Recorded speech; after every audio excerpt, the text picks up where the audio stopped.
What's up? It's Drama, the man with a face for radio and a voice for newsprint media, coming at you with a new review for Wartech Fighters, a game that's been out on Steam for over a year, I believe, but just recently, last week, released on PS4, Xbox, and Switch.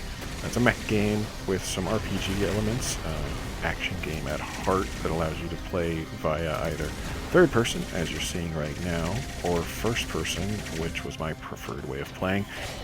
It also has some pretty cool execution kills, such as these that you'll see here. They're really cinematic. You do start them, and you can do them against many of the enemies, but they are not controlled once you start the animation. They do heal you up some, which is pretty cool and extremely useful, especially early on in the game.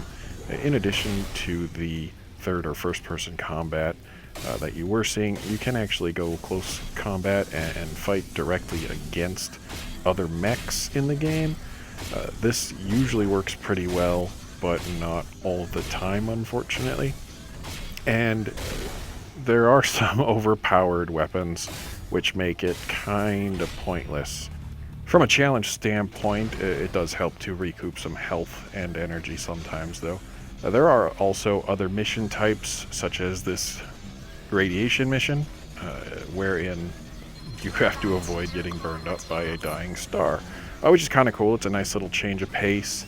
Other change of pace things they include, there is boxes to open, such as what you're seeing right now. It's a short little mini game, as well as stealth missions.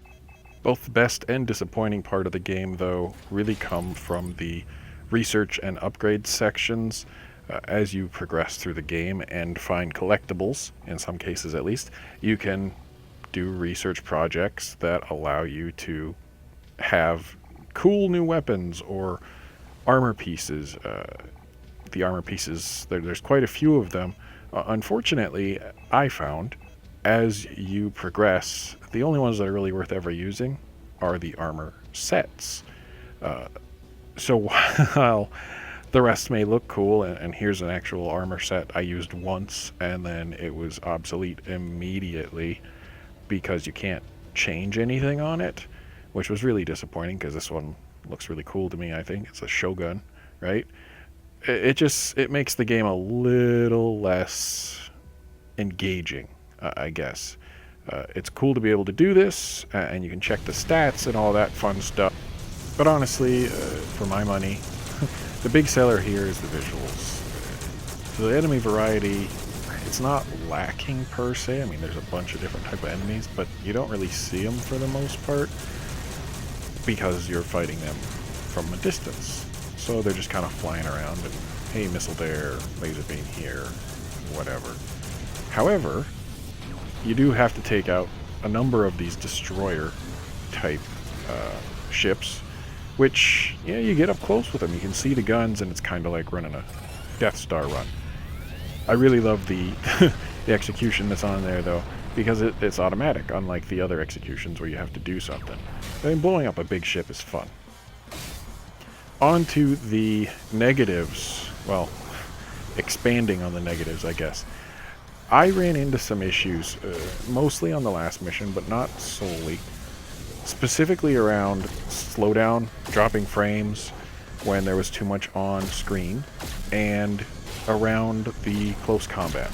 So you'll note, obviously some of these swings are hitting, but a number of them are missing for no reason. They're not getting blocked, they're not getting dodged, they're just not hitting. They're going right through the enemy.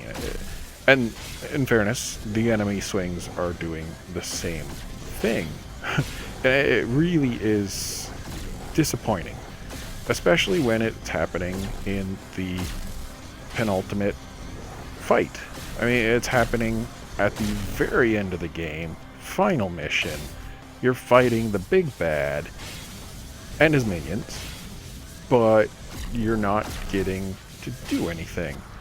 It's like, it's just, it really detracts from what was otherwise a very enjoyable game. Between those issues and the lackluster story that just didn't hold my attention, and the generic rock music that plays throughout, I can't say I'd highly recommend this game. I would recommend it to people who are looking for a mech game or just want to blow stuff up, as it was a fun game overall with a relatively easy plat. There are 3 ships to pick from, so there's some variety there. But that's my thought. Take them or leave them. I hope you enjoyed the video.